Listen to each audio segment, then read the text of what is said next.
Saudara-saudari terkasih dalam Kristus, hari ini Rabu 24 Juli 2024 dalam pekan biasa ke-16 tahun B. Bacaan dibawakan oleh Margareta Yvonne, Mazmur dilantunkan oleh Josephine Joyce, dan renungan ditulis oleh Birgita Farida. Selamat menekuni Sabda Allah. Mari kita semakin mengasihi, semakin peduli, semakin bersaksi.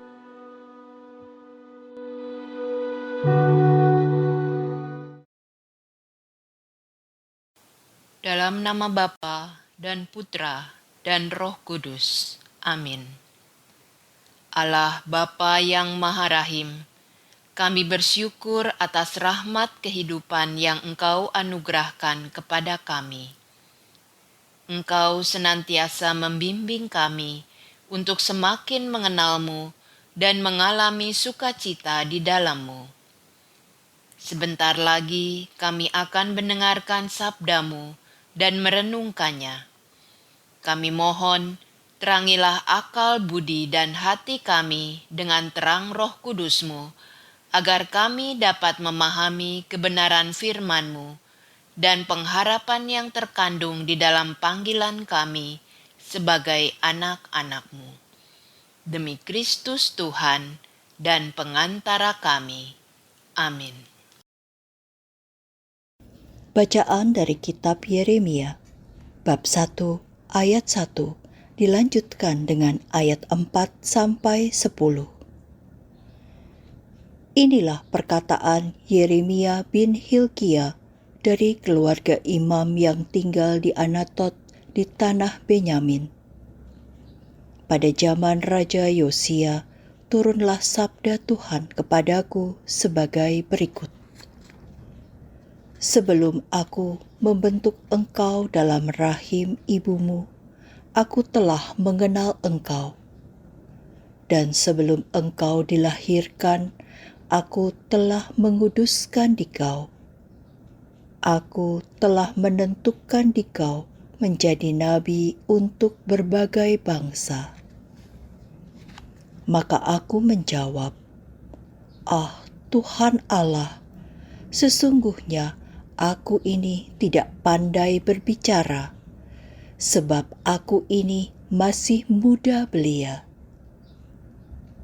Tetapi Tuhan bersabda kepadaku, "Janganlah berkata, aku ini masih muda belia, tetapi kepada siapapun engkau kuutus, haruslah engkau pergi.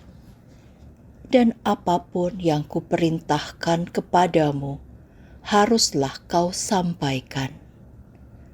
Janganlah takut pada mereka, sebab aku menyertai engkau untuk melepaskan dikau." Demikianlah sabda Tuhan. Lalu Tuhan mengulurkan tangannya dan menjamah mulutku. Ia bersabda kepadaku, "Sesungguhnya aku menaruh sabdaku dalam mulutmu. Ketahuilah, pada hari ini aku mengangkat engkau atas bangsa-bangsa dan kerajaan-kerajaan untuk mencabut dan merobohkan, untuk membinasakan dan meruntuhkan, untuk membangun dan menanam." Demikianlah sabda Tuhan.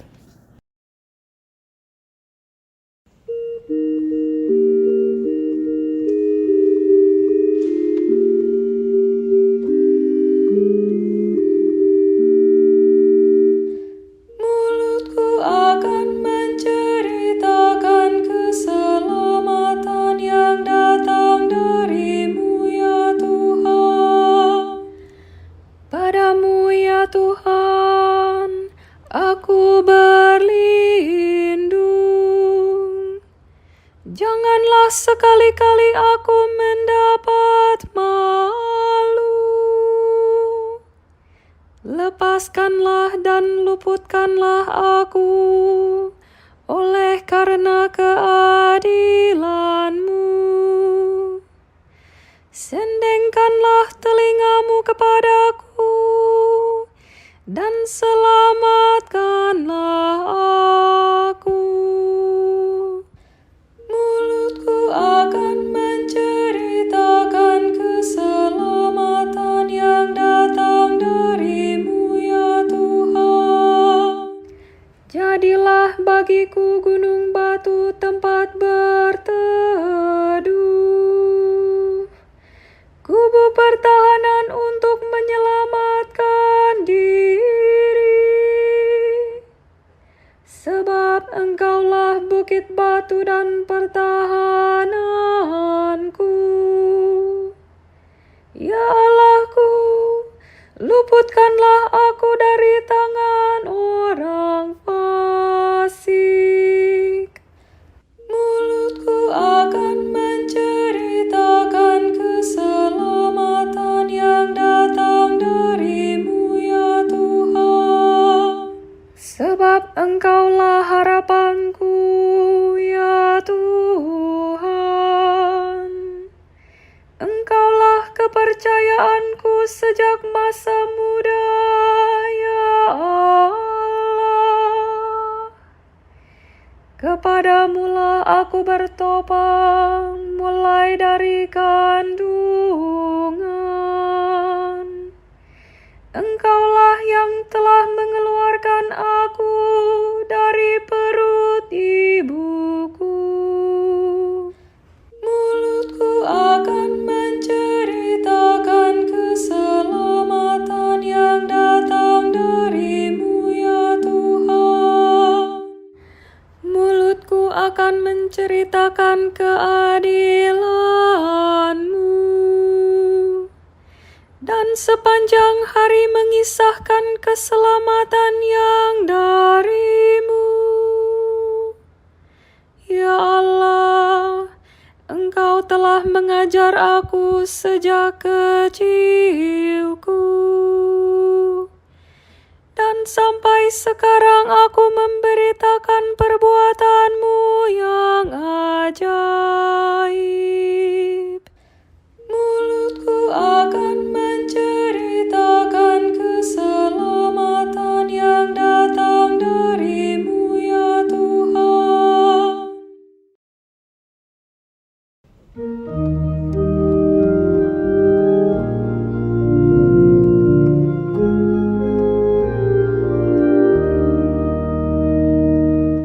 Haleluya, haleluya, haleluya, haleluya. Benih itu melambangkan sabda Allah, penaburnya ialah Kristus. Semua orang yang menemukan Kristus akan hidup selama-lamanya. Haleluya, haleluya, haleluya, haleluya, haleluya, haleluya, haleluya, haleluya.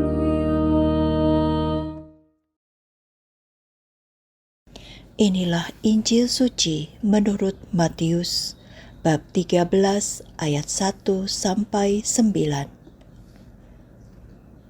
Pada suatu hari, Yesus keluar dari rumah dan duduk di tepi danau. Maka datanglah orang banyak berbondong-bondong lalu mengerumuni dia, sehingga Yesus naik ke perahu dan duduk di situ, sedangkan orang banyak semuanya berdiri di pantai. Yesus mengajarkan banyak hal kepada mereka dengan memakai perumpamaan-perumpamaan. Ia berkata, ada seorang penabur keluar menabur benih. Pada waktu ia menabur, sebagian benih itu jatuh di pinggir jalan, lalu burung-burung datang memakannya. Sebagian jatuh di tanah yang berbatu-batu, yang tidak banyak tanahnya. Lalu benih itu pun segera tumbuh karena tanahnya tipis. Tetapi sesudah matahari terbit, layulah tumbuhan itu dan menjadi kering karena tidak berakar. Sebagian lagi jatuh di semak duri, lalu makin besarlah semak itu dan menghimpitnya sampai mati. Dan sebagian jatuh di tanah yang baik, lalu berbuah. Ada yang 100 ganda, ada yang 60 ganda, ada yang 30 ganda. Barang siapa bertelinga untuk mendengar, hendaklah ia mendengar. Demikianlah sabda Tuhan.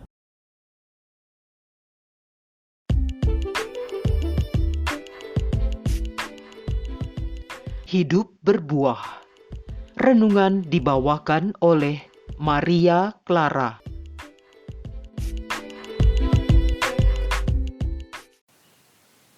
Bapak, Ibu, kaum muda, dan anak-anak yang terkasih, Shalom. Damai sejahtera Tuhan kita Yesus Kristus beserta kita sekalian.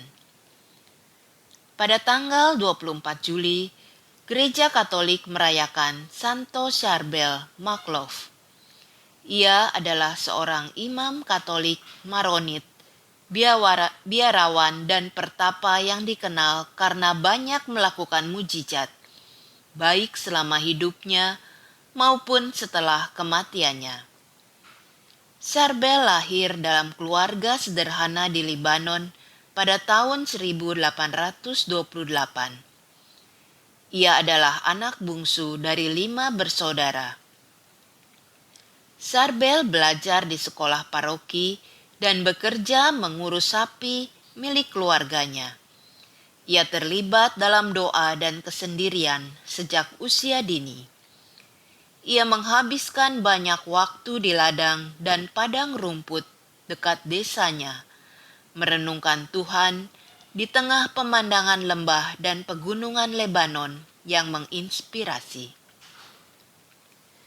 Paman sekaligus walinya ingin agar anak laki-laki itu terus bekerja bersamanya, sementara ibunya ingin agar ia menikahi seorang wanita muda. Akan tetapi Charbel punya rencana lain dan meninggalkan rumah pada tahun 1851 tanpa memberitahu siapapun. Charbel mengucapkan kaul monastiknya pada bulan November 1853. Ia kemudian belajar untuk menjadi seorang imam dan ditahbiskan, lalu kembali ke biara. Kemudian ia hidup menyendiri sebagai seorang biarawan di sebuah pertapaan yang didedikasikan untuk Santo Petrus dan Paulus. Pertapaan yang ketat dan persatuan yang mendalam dengan Tuhan terus menjadi ciri kehidupan biarawan tersebut. Ia terkena stroke saat merayakan liturgi ilahi Gereja Katolik Maronit pada tanggal 16 Desember 1898. Itu menjadi bukti dedikasinya kepada Ekaristi. Ia meninggal pada malam Natal tahun itu. Makam Santo Charbel telah menjadi tempat ziarah sejak kematiannya. Ratusan mujizat diyakini telah terjadi melalui perantaraannya dengan Tuhan, baik di Lebanon maupun di seluruh dunia. Paus Paulus ke-6 yang memujinya sebagai bunga kekudusan yang mengagumkan, yang mekar pada batang tradisi monastik kuno di timur. Dalam Injil hari ini, Yesus memberikan perumpamaan tentang seorang penabur. Diceritakan bahwa terdapat seorang penabur yang keluar untuk menabur. Pada saat benih ditabur, benih tersebut jatuh di berbagai jenis tanah. Ada yang jatuh di pinggir jalan, di tanah berbatu-batu, di tengah semak berduri, dan di tanah yang baik. Mengapa seorang petani dapat menabur di berbagai jenis tanah di saat yang bersamaan? Tentunya kita akan lebih mengerti jika kita memahami tradisi pertanian di Palestina.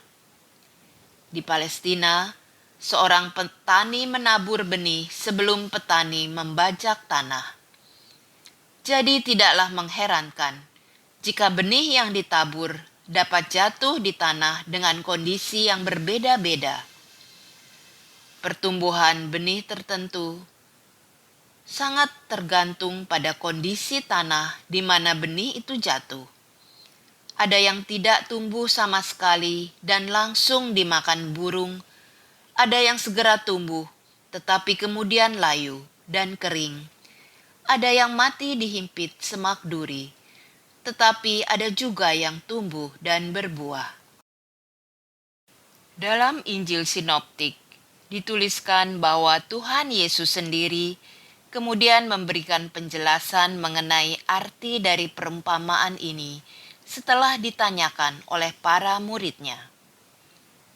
Benih yang jatuh di pinggir jalan menunjuk kepada orang yang mendengar firman tentang kerajaan surga, tetapi tidak mengerti, sehingga kemudian dirampas oleh si jahat.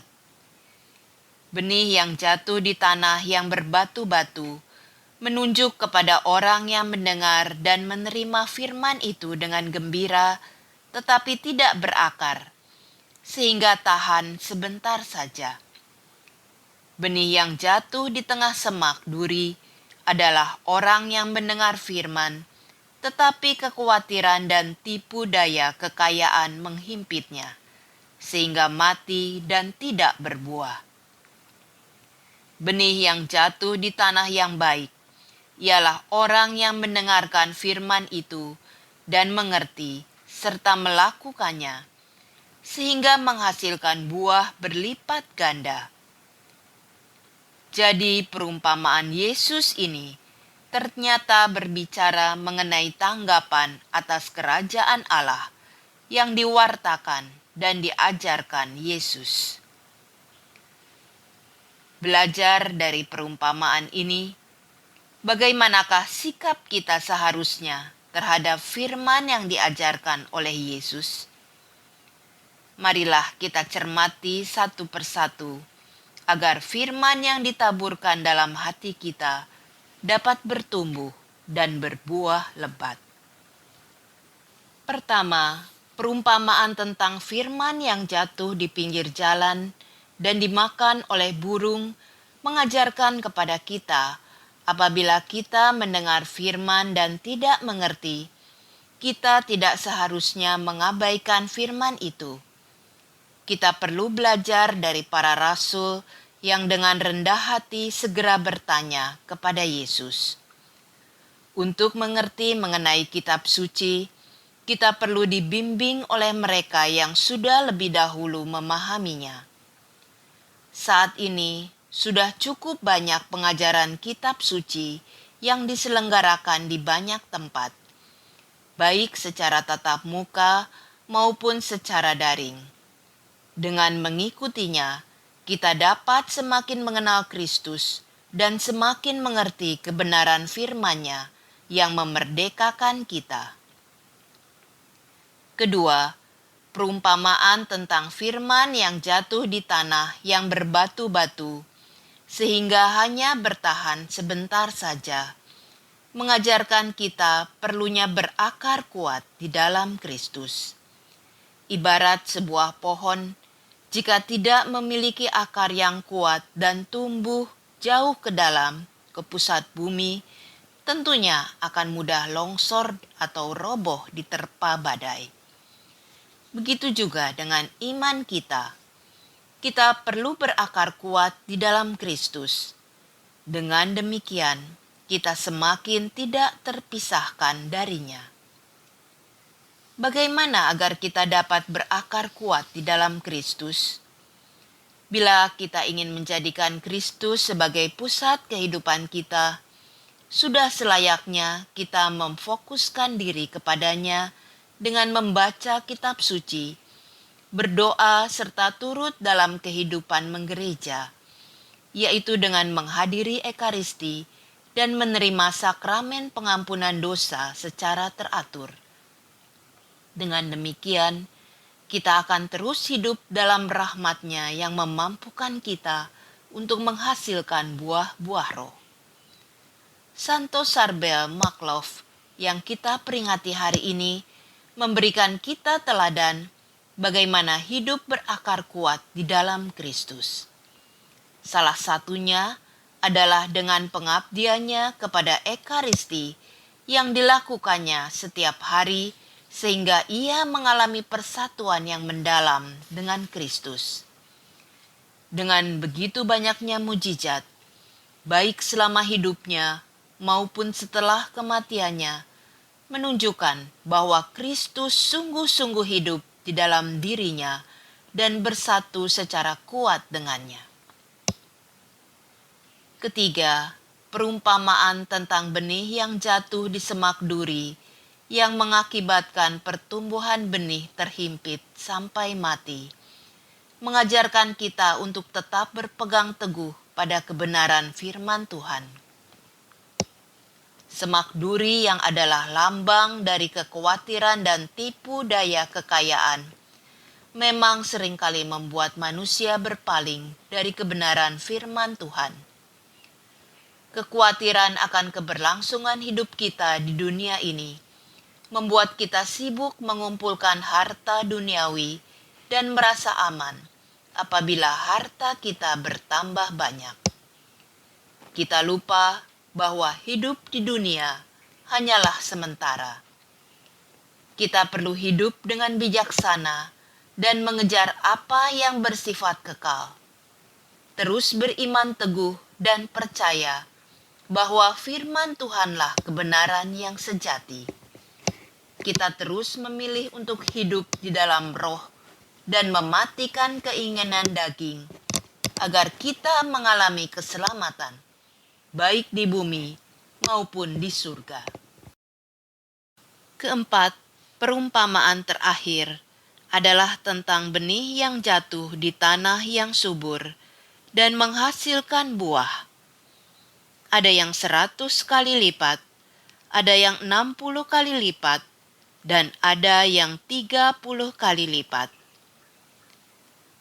Perumpamaan ini mengajarkan kita untuk memiliki hati yang lemah lembut, hati yang mau selalu terbuka, menerima firman yang ditaburkan oleh Tuhan ke dalam hati kita.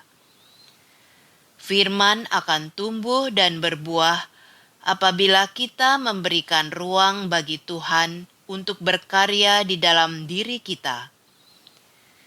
Kita perlu membuang segala hal yang merintangi firman Tuhan untuk tumbuh dan berbuah di dalam diri kita. Kita juga diajarkan untuk tidak membanding-bandingkan buah yang kita hasilkan dengan apa yang dihasilkan orang lain. Pohon yang berbeda memiliki masa panen dan jumlah buah yang berbeda-beda satu sama lain. Begitu juga dengan kita. Bagian kita adalah menjadi taat dan setia melakukan kehendak-Nya. Kita perlu untuk terus bekerja sama dengan Roh Kudus, menghasilkan buah-buah seturut dengan rencana dan kehendak Tuhan bagi kita pribadi, lepas pribadi. Mari menjadikan hati kita tanah yang subur, yang menjadi tempat bertumbuh sabda Allah, sehingga kita dimampukan menghasilkan buah melimpah yang berguna bagi sesama. Berkat Tuhan menyertai kita semua. Marilah berdoa. Bapa yang Maha Baik, kami bersyukur karena pada hari ini Engkau mengajar kami bagaimana kami dapat bertumbuh di dalam firman-Mu dan menghasilkan buah yang melimpah seturut dengan kehendak dan rencana-Mu. Bapa, kami belajar bahwa begitu banyak hal yang dapat menghalangi firman-Mu untuk tetap hidup di dalam diri kami. Oleh karena itu, kami mohon berikanlah kepada kami rahmat kebijaksanaan, kesetiaan, dan kekuatan yang kami butuhkan untuk dapat terus berakar kuat di dalam Kristus Putramu, agar kami dapat terus bertumbuh dan berbuah, sehingga nama-Mu dapat semakin dipermuliakan di dalam kami.